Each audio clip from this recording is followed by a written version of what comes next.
Hello दोस्तों, कैसे हो आप सब। तो ये तीसरा वीडियो है जो कि 24 से 26 तारीख के बीच में जो आईपीओ आ रहे हैं। जो मैंने बताया था 3 आईपीओज आ रहे हैं, उसके दोनों वीडियो ऑलरेडी कल के दिन पे और परसों के दिन पे चैनल पे आ चुके रहेंगे। ये तीसरा वीडियो है और आप लोगों ने थंबनेल देख के ही समझ गया होगा कि बिल्कुल भी अप्लाई नहीं करने वाला हूँ मैं इस आईपीओ में। अभी अगर आप लोगों को क्यों ऐसा लग रहा है कि मैं क्यों अप्लाई करने का नहीं सोच रहा हूँ, तो ये वीडियो पूरा देखना। मैं हर एक एग्जाम्पल बताऊँगा या हर एक रीज़न बताऊँगा कि क्यों मैं अप्लाई करने का नहीं सोच रहा हूँ। बाय द वे, अगर आप लोगों ने इस चैनल को अभी तक सब्सक्राइब नहीं किया है तो प्लीज़ इस चैनल को सब्सक्राइब कर देना। वीडियो अगर आप लोगों को पसंद आएगी तो वीडियो को लाइक कर देना। कमेंट करके अपना पॉइंट ऑफ व्यू बताना कि आप अप्लाई करने वाले हो, नहीं करने वाले हो। क्या जो जो पॉइंट मैंने डिस्कस करे हैं, क्या उस पॉइंट से आप अग्री करते हो या नहीं करते हो। और अगर कोई आपका दोस्त, रिश्तेदार, कोई भी अगर इस आईपीओ में अप्लाई करने का सोच रहा है तो डेफिनेटली आप उसको ये वीडियो शेयर ज़रूर कर देना। चलिए गाइज, बिना कोई देरी किए ये वीडियो शुरू करते हैं। वीडियो में आगे बढ़ने से पहले मैं आप लोगों को बता देता हूँ, मेरा नाम है प्रशांत, आप देख रहे हैं इमर्जिंग बुल्स और इसमें हम लोग करेंगे कल्पतरू लिमिटेड का आईपीओ एनालिसिस। तो जैसा कि आप लोगों को ऑलरेडी पता होगा, 24 से 26 तारीख के बीच में ये आईपीओ चलने वाला है। 27 तारीख को अलॉटमेंट होगी। 30 तारीख को जिसको अलॉटमेंट नहीं मिली है उसको रिफंड हो जाएगा और जिसको अलॉटमेंट मिली है उसके डीमैट अकाउंट में शेयर्स आ जाएंगे और 1 जुलाई को शेयर लिस्ट हो जाएगा। 10 रुपये की फेस वैल्यू पर है। 387 से 414 की प्राइस बैंड पे आ रहा है। अगर जिस किसी को भी अप्लाई करना है 414 पर ही अप्लाई करना, उसके अलावा कोई भी अमाउंट डालोगे तो अप्लाई नहीं होगा, अलॉटमेंट नहीं मिलेगी। 36 शेयर का एक लॉट साइज बन रहा है।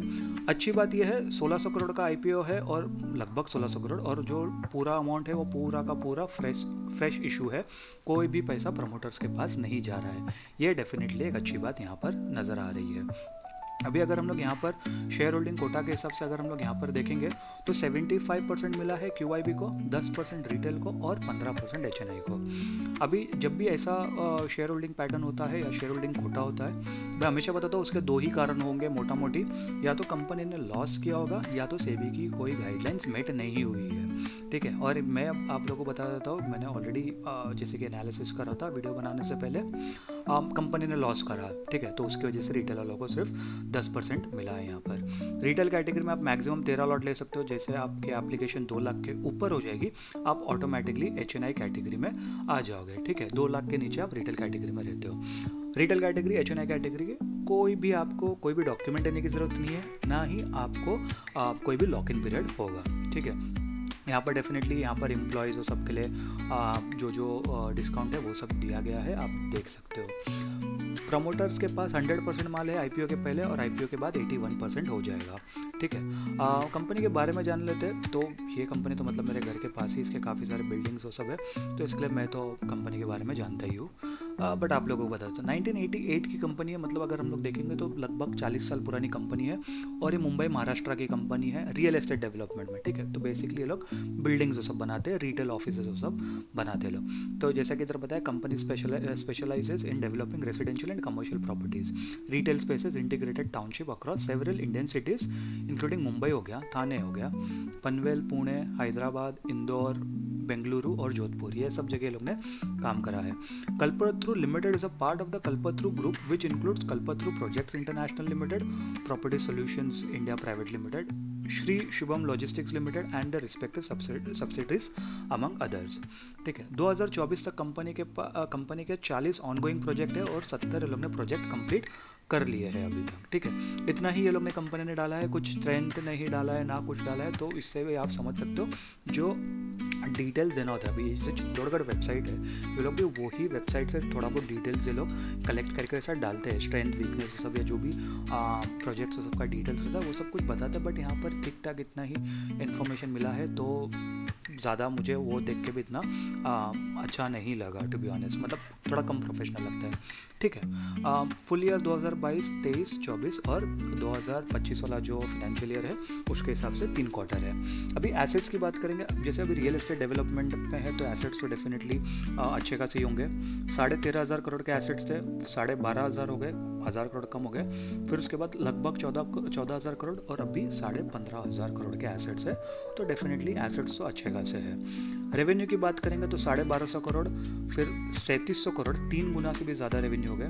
फिर उसके बाद ऑलमोस्ट आधा हो गया रेवेन्यू, 2000 करोड़, और अभी 1700 करोड़ का रेवेन्यू है 3 क्वार्टर में।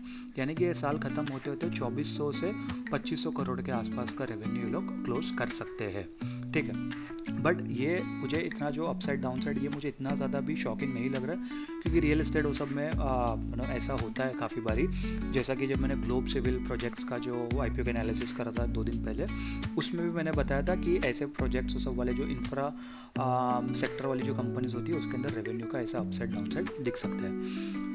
बट सबसे बुरी बात यह है कि 1250 करोड़ के रेवेन्यू में आपने 125 करोड़ का लॉस किया है, 10% का तो नेगेटिव रिटर्न है, ठीक है। 3700 करोड़ में -230 करोड़, 2000 करोड़ में -116 करोड़, 1700 करोड़ में पॉजिटिव 5.5 करोड़ है, ठीक है। ये मतलब आपका प्रोजेक्ट का क्या ही बताऊँ मैं, 3% भी नहीं है, मतलब सॉरी 0.3% है, ये कुछ 0.3 या 0.4% के आसपास है। मतलब 1% भी कब होता था ये लोग का प्रॉफिट परसेंटेज के हिसाब से, जब ये लोग 17 करोड़ कमाते थे। अभी ये लोग ने 5.5 करोड़ कमाया, यानी कि 0.33%, 0.35% के आसपास के लोग का प्रॉफिट मार्जिन है, जो कि सर्वाइव ही नहीं कर सकते, ठीक है। वो सबसे बड़ी दिक्कत है। मतलब आप नॉर्मली कोई भी धंधा करते हो, अगर नॉर्मली अगर मैं मान लो मेरा शर्ट बेचने का बिजनेस है, मैंने अगर शर्ट खरीदा 100 रुपये में, तो मैं उसको कम से कम 110 रुपये में तो बेचना चाहूँगा, 10% ऑफ प्रॉफिट निकालूंगा मैं।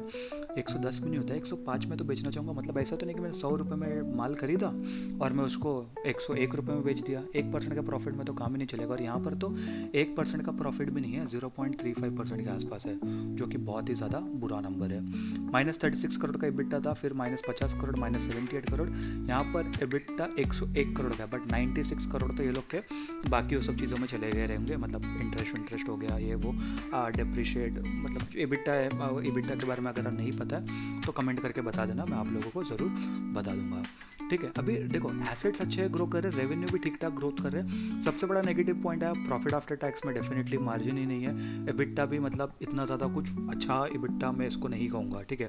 मतलब अगर हम लोग इसको परसेंटेज के हिसाब से देखेंगे तो 6% का EBITDA है, जो कि ऐसे सब B2B बिजनेस ही कंसिडर होगा ना। कल्पतरू लिमिटेड मतलब ये लोग रेसिडेंशियल प्रॉपर्टीज़ बना रहे हैं, ऑफिस स्पेस बना रहे हैं, तो ये B2B और क्या बोलते हैं डायरेक्ट टू कस्टमर के हिसाब से ये मतलब दोनों का मिक्सचर है।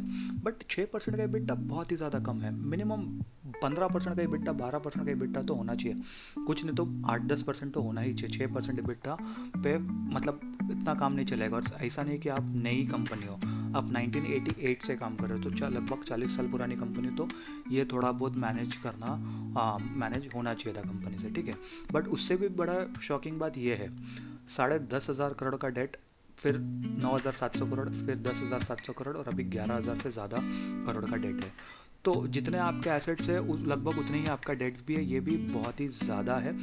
आई नो इंफ्रा इंडस्ट्री में डेट होता है, बट ये बहुत ज़्यादा है, स्पेसिफिकली जब आपके पास प्रॉफिट ही नहीं है बिजनेस में, तो ये बहुत बड़ा रेड फ्लैग है मेरे लिए, ठीक है। अभी अगर हम लोग कंपनी का कैपिटलाइजेशन की बात करेंगे तो कंपनी की कैपिटलाइजेशन आ रही है 8,500 करोड़ की, जो कि एक mid cap to large cap वाले इसमें मिड कैप में एक्चुअली कंसिडर होगी, लार्ज कैप में भी नहीं। EBITDA आप देखोगे -4.04% का है, जो कि पिछले साल के हिसाब से कैलकुलेट किया गया था। प्राइस टू बुक वैल्यू 5.62 का है, डेफिनेटली मतलब ठीक ठाक है, इतना ज़्यादा मैं इसको बेकार सा नहीं कहूँगा ना, इतना ज़्यादा अच्छा है। EPS की बात करेंगे तो प्री IPO -7 का है, पोस्ट IPO थोड़ा सा पॉजिटिव हो जाएगा। प्री IPO PE तो डेफिनेटली नेगेटिव में आएगा क्योंकि अर्निंग्स ही नहीं है, बट पोस्ट IPO जो एस्टिमेटेड PE है 1150 का PE है। कौन क्यों देना चाहेगा ऐसी, मतलब पर्सनली मैं तो नहीं देना चाहूँगा इतना ज़्यादा PE कोई भी कंपनी को, पता नहीं कौन इतना ज़्यादा हाई PE देगा, स्पेशली एक लॉस मेकिंग कंपनी को, और जो सेक्टर भी मतलब इतना स्टेबल सेक्टर नहीं है। इंफ्रास्ट्रक्चर जो सेक्टर है उसको मैं कभी भी इतना स्टेबल सेक्टर नहीं मानूंगा, ठीक है। तो वो थोड़ा सा एक दिक्कत है। अभी अगर आप देखोगे जैसा कि यहाँ पर हम लोग ने पीबी रेशो जो बताया था, पीबी रेशो ठीक ठाक है। हम लोग ने यहाँ पर देखा था 5.62 है। इंडस्ट्री का एवरेज भी वही 5, 6, 7 के आसपास ही है, तो वो ठीक ठाक है। बट पीई रेशो डेफिनेटली 1150 बहुत ज़्यादा है। आने वाले टाइम में डेफिनेटली कम हो सकता है, जैसे लिस्ट हो जाएगा थोड़ा बहुत इसके ऊपर जो मार्केट उसको फेयर प्राइस पे लेके आ जाएगा, फिर डेफिनेटली वो हो सकता है। बट अगर हम लोग ईपीएस की भी बात करेंगे, -7 का है, पोस्ट आईपीओ है 0.36 का, 1 रुपया पकड़ लेते हैं, ठीक है, पॉजिटिव में। बट वो भी सब मतलब इसके कॉम्पिटिटर में सबसे कम है।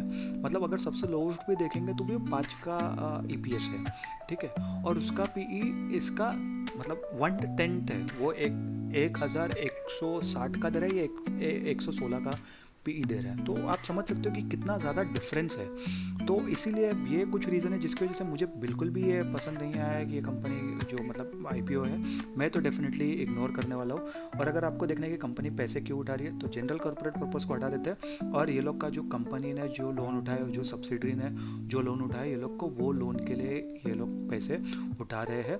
11,500 करोड़ का लोन है, जिसमें से लोग सिर्फ 1600 करोड़ उठा रहे हैं, जिसमें से सब्सिडरी का भी लोन निकालना है और खुद का भी लोन निकालना है।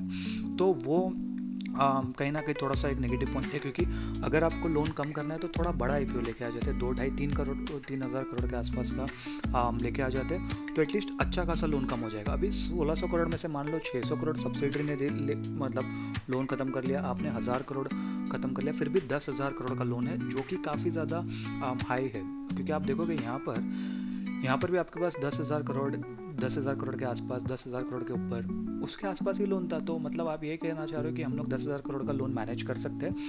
अगर ठीक है, मैं ये नहीं कर रहा कि कंपनी मैनेज नहीं कर सकती है, बहुत सारी कंपनी करती हुई आई है, लेकिन उसके लिए आपका इबिटा पॉजिटिव होना चाहिए। एक साल आपका पॉजिटिव हो गया, ठीक है, वो शायद आईपीओ लाना था, तो इसके लिए कंपनी ने जैसे तैसे मैनेज कर लिया होगा शायद, मुझे पता नहीं, मैं कोई भी मतलब ऐसा पॉइंट रेज नहीं कर रहा हूँ।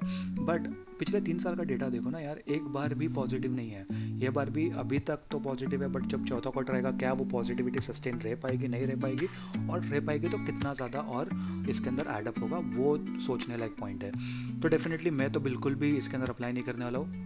हाँ, इन फ्यूचर अगर मुझे अप्लाई करने का रहेगा तो मैं ऐसा नहीं कि 1-2 क्वार्टर देखूंगा, मैं कम से कम 6, 8, 10 क्वार्टर देखने के बाद अगर मुझे quarter and quarter consistently growth लग रही है, टेक्निकली भी अगर साउंड लग रहा है, टेक्निकली अच्छा लग रहा है, तभी ही मैं सोच सकता हूँ इन्वेस्ट करने का, नहीं तो मैं बिल्कुल भी इन्वेस्ट नहीं करने वाला हूँ। आप ज़रूर कमेंट करके बताना कि क्या आप मेरे इस पॉइंट से अग्री करते हो, नहीं करते हो, अप्लाई करने का सोच रहे हो, नहीं सोच रहे हो, क्या आपका पॉइंट ऑफ व्यू है, ज़रूर सब कुछ कमेंट करके बता देना। वीडियो अगर अच्छी लगी तो वीडियो को लाइक कर देना, चैनल को सब्सक्राइब कर देना, नोटिफिकेशन घंटी ज़रूर दबा देना, अपने दोस्तों को, रिलेटिव्स की वीडियो शेयर करना। मैं मिलता हूँ आपसे अगले वीडियो में, तब तक के लिए गुड बाय।